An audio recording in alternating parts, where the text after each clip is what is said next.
더불어민주당 공천 소식으로 넘어가 볼게요. 이제 대표적인 친문 의원이죠. 삼선 전해철 의원이 양문석 전 방통위 상임위원에게 경선에서 패배해서 탈락했습니다. 예상하셨나요? 예상했죠. 왜냐하면 지금까지 예외가 거의 없었잖아요. 그러니까 비명들 중에서 살아남은 분이 누가 있지?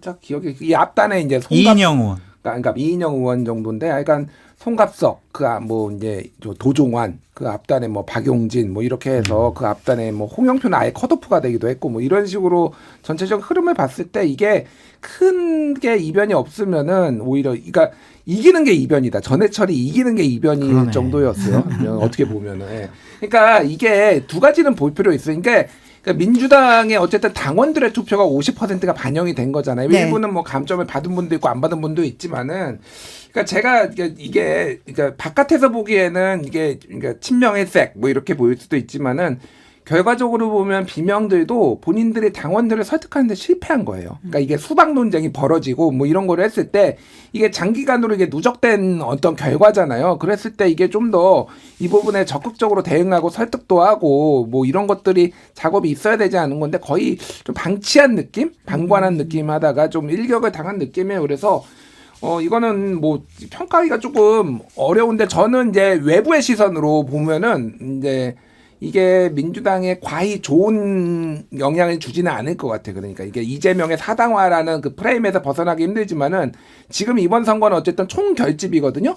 그러니까 쉽게 얘기를 하면 이재명의 사당화가 문제지만은 윤석열이 더 싫잖아 라고 설득돼서 나가는 사람들이 훨씬 많을 수밖에 없는 그런 상황이 되는 것 같아요. 하여튼 놀랍지 않고요. 뭐 예상을 했었고, 비명의 흔적이라도 묻은 사람들은 다 그냥 당원들이 콕콕 집어가지고 핀셋으로 드러내버렸다라고 볼 수밖에 없는데, 그 시스템을 가장한 비명 속가내기가 아니냐, 그렇게 볼 수밖에 없고요. 뭐 대장동 변호사분들도 뭐 공천 받고 있고, 제가 이제 어제 공천 중에서 좀 놀랬던 거는 그 인천 서구병에 네. 모경종 전 당대표실 차장이 비명계 현역 신동근 의원과 비례대표 허정숙 의원을 경선에서 꺾고 승리했단 말이에요. 3인 경선에서 이겼죠. 네. 와, 당대표실 차장도 이재명 당대표 측근이니까 이렇게 현역 의원을 꺾는구나. 너무나 놀라웠어요. 그래서 민주당 당원분들의 선택이, 와, 이건 참 놀랍기도 하고 황당하기도 하고 참 그렇습니다. 지금 보면은 또 정동영 전 총일부 장관과 박지원 전 국정원장, 이제 이른바 올드보이들이 네. 다 돌아왔더라고요. 네. 그러니까 이분들은 이제 올드보이로 할 수도 있지만은 사실상 친명이에요. 그러니까 박지원 전 국정원장 같은 경우에는 김대중보다 이재명이 낫다라고 뭐 얘기했다가 굉장히 나은 면이 있다. 나은 면이 있다. 뭐 이재명 대표가 그러니까 여러 가지 뭐 고초를 겪고 막 이렇게 뭐 이런 얘기를 했는데, 막 그런 비판까지 받았거든요. 그 정도로 사실은 당과 주류의 입장을 적극적으로 대변했고, 인지도에서는 어쨌든 굉장히 이제 높으신 분들이잖아요. 대선 후보도 하고 뭐 국정원장의 대통령 비서실장의 그런 부분을 봤을 때 이것도 이변이라고 보기는 어려워요. 사실. 그리고 뭐 올드보이들이 엄청 많이 귀환했으면 모르겠는데, 이 두 분 정도면은 이게 뭐 어떤 당의 개혁적인 뭐 이런 공천에 크게 뭐 이렇게 해를 끼칠까? 그러니까 이게 하자가 될까? 그렇게 보지는 않습니다. 아니, 저는 이분에 살아 돌아온 것도 참 뭐 재밌는 포인트인데, 인생 무상, 권력 무상이라는 게 느껴지는 거예요. 그러니까 이재명 당대표 같은 경우에는 2007년도에 정동영 후보가 대선 후보 나갔을 때 경선 때부터 정통들 거기 참여해가지고 와 정동영 하면서 이렇게 선거운동하고 다녔던 분이거든요. 그분을 이제 눈치를 보는 거잖아요. 박지원 전 국정원장 같은 경우도 정말 얼마나 화려한 인생을 살았어요. 근데 이번에 공천 받으려고 당에서 경고 조심해. 이거 무슨 경선에 무슨 20대라고 하면 안 돼. 막 이런 거. 그리고 이재명 당대표를 정말 칭송하는 아부성 발언하는 거 보면, 야, 옛날에 잘 나갔더라도 다시 한번 배치달려고 이렇게 아부하는 거 보면은 참 권력 무상, 인생 무상. 그 점을 좀 느꼈습니다. 서글퍼요. 아니 그 정동영 의원의 최오른팔이 누구였는지 아세요? 옛날에 열린우리당 시절에? 정청래 의원이었어요. 정청래 의원의 변신은 끝이 없습니다. 정동영의 오른팔이었다가 어느새 막 친노였다가 막 계속 옮겨가서 지금 친문이었다가 이제는 다시 이제 친명의 핵심같이 이렇게 있어서, 이게 바로 이제 권력 무상, 인생 무상이죠. 이분들이 아마 이재명 당대표가 이제 대선 후보 되고 당에서 헤게모니를 버리지 않도록 병풍과 같은 역할을 하지 않을까라는 생각이 드네요. 그래서 살려준 거 아니냐. 안 그러면은 더 그냥 컷오프 시켰을 텐데. 이게 다 그냥 권력을 서로 유지하고 강화시키기 위해서 전략적인 제휴가 아니냐라는 생각이 듭니다. 이번에 이제 앞서서 이제 국민의힘 후보들의 이제 과거 발언에 대해서 얘기를 좀 했었는데 정봉주 전 의원의 과거 DMZ 목발 경품 언급이 이제 논란입니다. 정봉주 전 의원이 당사자들에게 직접 사과했다고 했지만 당사자들이 사과받은 적이 없다고 하면서 논란이 더 커졌는데 정봉주 전 의원이 이제 팟캐스트 말실수가 당시에 7월 4일에 했는데 이종명 의원에게는 유선상으로 사과를 했고 이제 정봉주 의원이 지금 밝힌 바에 따르면 이 김정원 상사와 하재현 전 하사 같은 경우는 연락처를 못 구해서 직접 사과는 못했다. 팟캐스트에서 공개 사과를 했다고 이제 밝히면서 이제 자숙하면서 당분간 공개적인 선거운동은 중단하겠다. 유튜브 등 일체 방송 활동도 중단하겠다고 밝힌 상황이에요. 근데 이제 당에서는 어쨌든 윤리감찰에 착수한 상황이고 이 문제는 어떻게 보시나요? 저는 그러니까 이 개인을 공격하고 싶은 생각은 전혀 없는데 왜냐하면 이게 자꾸 원한이 쌓이더라고요. 근데 정봉주 의원만큼은 좀 비판을 해야 될 것 같다는 생각이 듭니다. 나라를 지키려고 목숨을 건 장병들이 그 발목질에 목한질에 때문에 생명을 잃을 뻔한 일인데 이거를 우스갯소리 한다면서 이렇게 얘기할 수가 있나요? 과연 이런 생각과 판단을 가지고 있는 분이 공적인 일을 국민의 대표가 되는 일을 할 자격과 자질이 있을까라는 좀 생각이 들고요. 이것과 관련해서 이재명 당대표의 옹호하는 발언 또한 문제인 것 같습니다. 예전 일이었잖아요. 좀 봐주세요. 이렇게 얘기했잖아요. 그럼 이재명 당대표가 국민의힘의 말실수를 비판하는 명분도 없어지고 그거는 뭐 자격이 없는 거거든요. 그러니까 이런 부분들에 대해서는 본인들 당 일을 더 크게 생각을 해서 좀 정리를 하는 것이 맞지 않느냐. 왜냐면은요, 이게 끝이 아닐 거예요. 이번 유튜브 활동 정말 많이 했잖아요. 그거 살펴보면은 주옥 같은 말들 너무나 많이 했고, 얼마 전에 1월 달에는 댓글에서 본인 비판하는 사람을 막 벌레라고 표현을 했어요. 나를 비판하는 국민을 벌레라고 하는 분이 어떻게 국민의 대표자가 될 수 있습니까? 그래서 이분은 좀 정리하시는 게 어떨까라는 생각이 듭니다. 그러니까 지금 이제 언론 보도가 요 이제 목함질의 사고 장병에 많이 나오고 있지만 지금 계속 나오고 있는 게 과거 했던 발언들 지금 모듬으로 나오고 방금 얘기했듯이 그 JTBC 유튜브 방송에서 최근에 한 거예요. 그런 벌레라고 한 것도 그렇고 또 하나는 이제 조계종 뭐 이렇게 비하한 거 이를테면은 뭐 이런 것부터 해가지고 지금 막 줄줄이 나오고 있어요. 그러니까 제가 만약에 이번에 총선에 나간다. 장성철 소장이 만약에 상대 후보다. 야, 장성철 유튜브부터 뒤져. 이렇게 할 거야. SNS하고 유튜브 일단 다 뒤져봐. 분명히 뭐가 있을 거야. 이렇게 하는데 정봉주 후보는 그게 너무 많아요. 너 본인 유튜브도 있고 남의 유튜브에 나가가지고 얘기한 게 너무 많아서 이거 한번 진짜 각 잡고 뒤지기 시작하면은 이거보다 더 심한 것도 나올 거예요. 맞아요. 그래서 지금 양규백 전략공천위원장이 공관위원장이 지금 여기 전략지로 다시 좀 하는 것까지 고민한다라고 얘기 나왔거든요. 제가 보기에는 이거 지속되기 좀 힘들 것 같아요. 예, 그러니까 상징적으로 그리고 솔직히 정봉주 의원이 이렇게 친명 주류는 아니에요. 그러니까 이게 이게 정략적으로 보면 쉽게 얘기를 하면은 날려도 그렇게 큰 부담이 있는 거는 아닙니다. 그러니까 그래서 제가 보기엔 지속되기 어렵고 그리고 우리는 이제 날렸다. 니들은 어떡할래? 국민의힘한테 우리는 날렸어.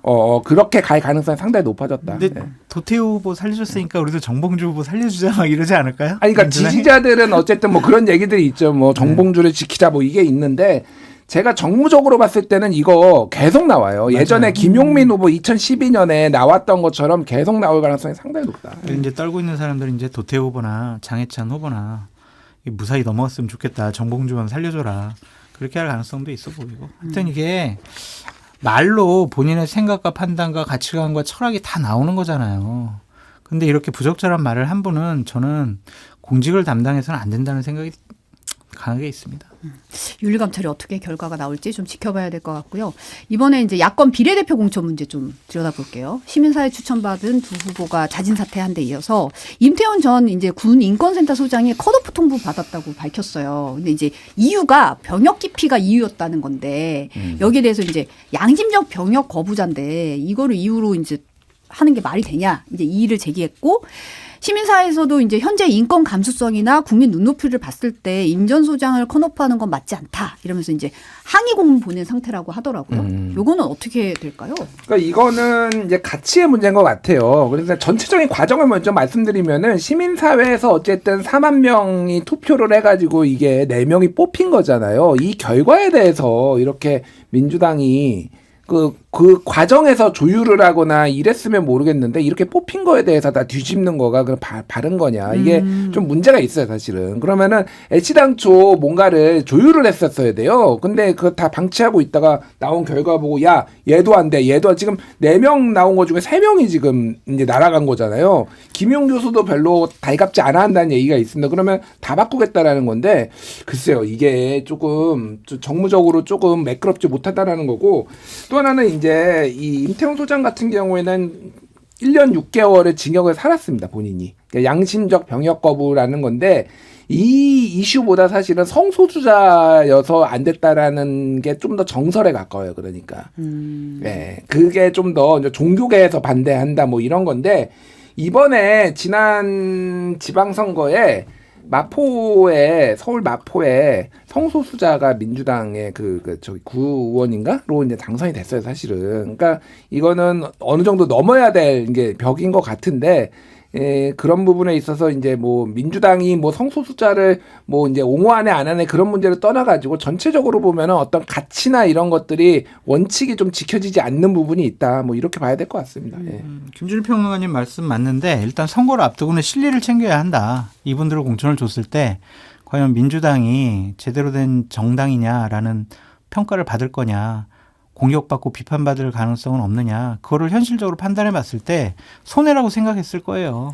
그러니까 1번, 2번 다 이렇게 예를 들면 주한미군 철수, 한미연합사 해체, 뭐 한미 훈련, 뭐 폐지 이런 것들은 다수의 국민의 동의를 받기 어려운 것이고 이 임태훈 소장 같은 경우도 여러 가지 반감이 좀 있을 수가 있기 때문에 도움이 안 된다면 과감하게 정리하는 게 맞죠. 밤이면 어떻습니까? 진짜? 라고 노무현 대통령이 예전에 후보 시절에 얘기를 했어요. 그래도 대통령이 됐습니다. 네. 정면 돌파하는 뭔가 있어야지. 주한미군 철수해가지고 반미랑 한미 연합훈련 하지 말자. 주한미군 철수해라. 이거랑은 좀 다르지 않아요? 그렇다고. 아니 근데 이제 어쨌든 이제 비례대표 후보 선정에 있어서 민주당 내에서도 우려가 제기되고 있는 것도 사실이잖아요. 이게 어떤 해법이 있다고 보세요? 그러니까 처음부터 이렇게 시민사회단체 몇 명 주고 뭐 진보단체 몇 명 주고 뭐 이런 것들이 저는 잘못됐다고 봐요. 어쨌든 선거는 우리 당이 뭐 위성정당이긴 하지만 이런 사람들과 함께 앞으로 국정 운영을 해나가겠습니다. 야당으로서 역할하겠습니다. 입법하겠습니다. 이런 거는데 그냥 다음번에 우리가 대선 나가려면 전 세력을 다 모아야 되니까 이 사람들에게 파일을 좀 나눠주자.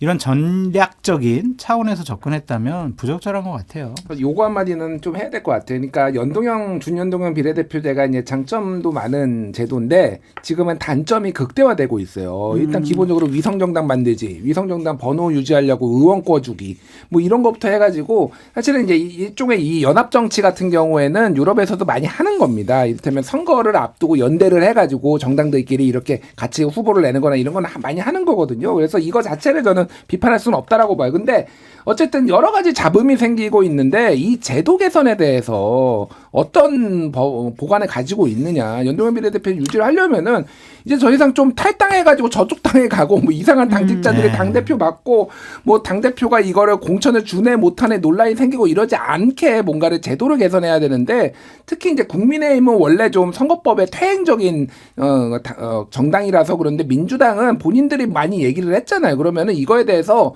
해법을 좀 내기를 하고 앞으로 어떻게 하겠다라는 것까지 좀 이번 선거에 나와줘야 돼요. 또 그러면은 4년 후에 또 위성정당 만들고 또 의원 꺼주고 또 이럴 겁니까? 이게 그러니까 너무 조금 무책임하다 사실. 좀 비판을 안 할 수가 없어요. 근데 이 방법이 이제 너무 뭐 당연한 것처럼 지금 받아들여지고 있어요. 사실 의원 꺼주고 이런 거 이제 예전에 그렇죠. 비판이라도 했는데 지금은 이제 뭐 굉장히 당연한 수순처럼 지금 받아들여지고 있더라고요. 그래서 안 바뀔 것 같아요.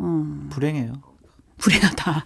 그래서 이제 올해 22대 다시 국회가 구성이 되면은 선거법과 관련해서는 지금부터라도 그냥 뭐 연동형이냐 뭐 선거구제 개혁이냐 뭐 이런 차원뿐만이 아니라 선거 제도 자체를 좀 개혁하는 큰 틀 차원의 논의가 필요한 것 같다라는 생각이 들어요. 적극 이대로는 안 돼요. 동의고 이거를 뒤에 미루면 안 돼요. 뒤에 미루면은 서로 유불리가 막 되기 때문에 사실 1년 안에 해야 됩니다. 임기 1년 안에 해 뭐든지 대통령도 개혁 1년 안에 금융실명제 뭐 하나회 척결 이런 거 다 1년 안에 했잖아요. 그러니까 이것도 마찬가지예요. 선거제도 개혁도 1년 안에 국회가 좀 해주시기 그거를 공약으로 내거는 정당에 제가 투표를 하겠습니다. 이번에 그 공약 내세우는 데 없는데요. 없어요. 네. 불행합니다. 그러면 투표 포기하시나요? 아니에요. 왜 그러세요? 네. 네, 오늘 여기까지 듣겠습니다. 김준일 시사평론가 장성철 소장님과 함께했습니다. 감사합니다. 감사합니다. 감사합니다.